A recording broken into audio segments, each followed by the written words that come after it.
Good morning dear student.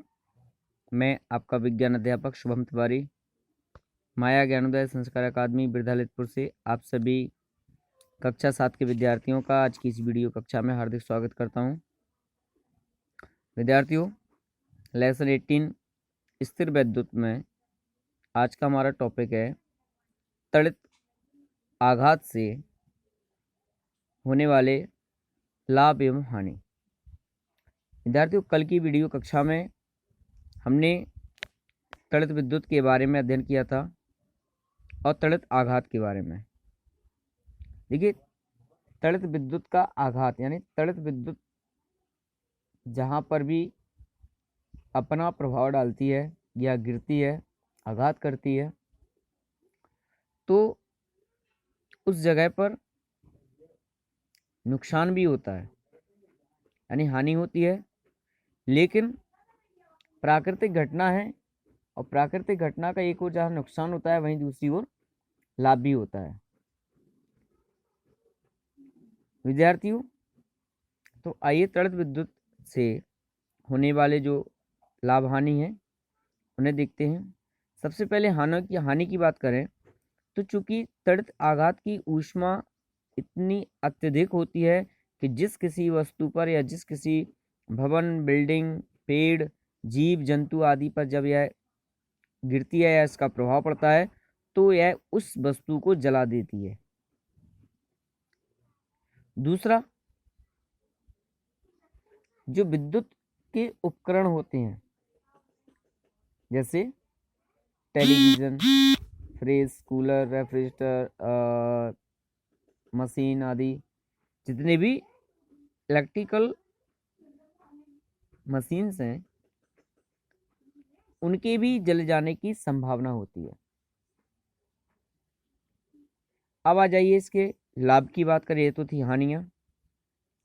अत्यधिक ऊष्मा एवं प्रकाश होने के कारण से वायुमंडल में जो नाइट्रोजन गैस है, ऑक्सीजन गैस है, इसकी ऊष्मा प्रकाश के कारण नाइट्रोजन और ऑक्सीजन दोनों गैसें मिलकर के वायुमंडल में नाइट्रोजन के ऑक्साइड बनाती हैं और यह नाइट्रोजन ऑक्साइड बरसात के जल में मिलकर के पृथ्वी पर आती है और पृथ्वी पर आने पर यह मिट्टी की जो उर्वरा शक्ति है यानी जो पैदावार फसल किसी के उगाने की पैदावार शक्ति है उसको बढ़ाती हैं। दूसरा, त्वरित आघात के जब होता है तो उसके आसपास कुछ जो वायु उपस्थित होती है उस वायु में जो ऑक्सीजन है वह ऑक्सीजन ओजोन परत में परिवर्तित हो जाती है, जो कि सूर्य से आने वाली जो परावैंगनी किरणें अल्ट्रावायलेट रेज हैं उसे पृथ्वी तक आने के लिए रोकथाम करती हैं, जिससे कि हम उन हानिकारक किरणों की चपेट में नहीं आते हैं। तो विद्यार्थी, ये थे त्वरित विद्युत से लाभ एवं हानि।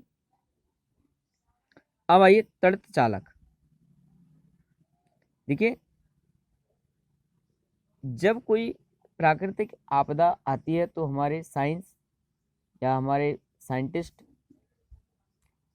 उस आपदा से किस प्रकार से बचा जा सकता है उसके बारे में खोज करते हैं। तो विद्यार्थियों, जब इस प्रकार की आपदा, प्राकृतिक आपदा को देखा गया तो उसके निदान के लिए, उससे बचाव के लिए, बचने के लिए एक डिवाइसेस का यूज किया जिसे हम त्वरित चालक कहते हैं। अर्थात आइए जानते हैं त्वरित चालक होता क्या है। त्वरित चालक धातु की लंबी तथा मोटी पत्ती होती है। यह पत्ती सामान्य रूप से तांबे की बनी होती है, जो भवन के सबसे ऊपरी सिरे पर से प्रारंभ होकर नीचे पृथ्वी के अंदर तक जाती है। पत्ती का ऊपरी सिरा त्रिशूल के आकार का होता है। यह त्रिशूल के सिरे नुकीले होते हैं। यह त्रिशूल भवन के सबसे ऊंचे भाग पर लगाया जाता है। पत्ती का पृथ्वी के अंदर वाला सिरा धातु की एक प्लेट से जोड़ दिया जाता है। अर्थात आपने देखा होगा किसी छत या किसी बिल्डिंग के ऊपर एक लंबा सा पतला सा धातु का कोई तार लगा होता है, उसी को हम तड़ित चालक कहते हैं। क्योंकि जो बिजली जब तड़कती है तो वह सर्वाधिक ऊंचाई वाली वस्तु पर सबसे पहले अपना प्रभाव डालती है, और धातु का जो चालक होता है, तो अगर धातु के चालक पर वो बिजली अपना प्रभाव डालेगी तो सीधा उसका संपर्क कहाँ होगा, जमीन के अंदर होगा, इससे कि मकान आदि जलने से या नुकसान होने से बच सकता है। तो विद्यार्थियों अब आइए इसे कार्य कैसे करती है, तड़ित चालक कैसे कार्य। आवेशित बादल ऊंचे भवनों पर बिजली के गिरने के कारण बन सकते हैं। इन ऊंचे भवनों पर सुचालक धातु का तांबे का बना हुआ तड़ित चालक लगा दिया जाता है। बादलों का आवेश तड़ित चालक से होकर पृथ्वी में विसर्जित हो जाता है। इस प्रकार से भवन, बिल्डिंग आदि की सुरक्षा हो जाती है। तो विद्यार्थी ये तो था तड़ित चालक, जिससे कि इसका उपयोग करके हम अपने दैनिक जीवन में इस तड़ित आघात से अपने भवन, बिल्डिंग आदि को बचा सकते हैं। अब दूसरा क्या है, हमें कौन कौन सी सावधानियां रखनी चाहिए, कौन कौन सी वे ऐसे उपाय हैं जिनको करके हम तड़ित आघात से बच सकते हैं, सुरक्षा के उपाय क्या है। सबसे पहली बात तो ये है कि अगर किसी मौसम में आपको ऐसा लगता है, अधिकांशतः बरसात में, कि कहीं बिजली तड़कने की संभावना हो या गिरने की संभावना हो, उस समय हमें खुले मैदान में जमीन पर लेट जाना चाहिए। क्यों? हो सकता है वह बिजली हमारे ऊपर आकर गिर सकती है। तड़ित के समय किसी पेड़ के नीचे नहीं खड़ा होना चाहिए। उस समय हमें किसी बड़े भवन के नीचे या पास खड़े नहीं होना चाहिए। टीवी एंटीना या ऊंचाई पर स्थित धातु या अन्य पदार्थों को नहीं छूना चाहिए। यदि हम किसी भी वाहन को चला रहे हैं तो तड़ित के समय उसे खुले मैदान में रोककर उसके खिड़की दरवाजे बंद करके अंदर ही बैठे रहना चाहिए। ऊंचे मकानों, भवनों पर तड़ित चालक लगाना चाहिए। तो विद्यार्थी, ये सुरक्षा के कुछ उपाय हैं जिन्हें हम कर सकते हैं। इसके बाद अगला टॉपिक है विद्युत धारा।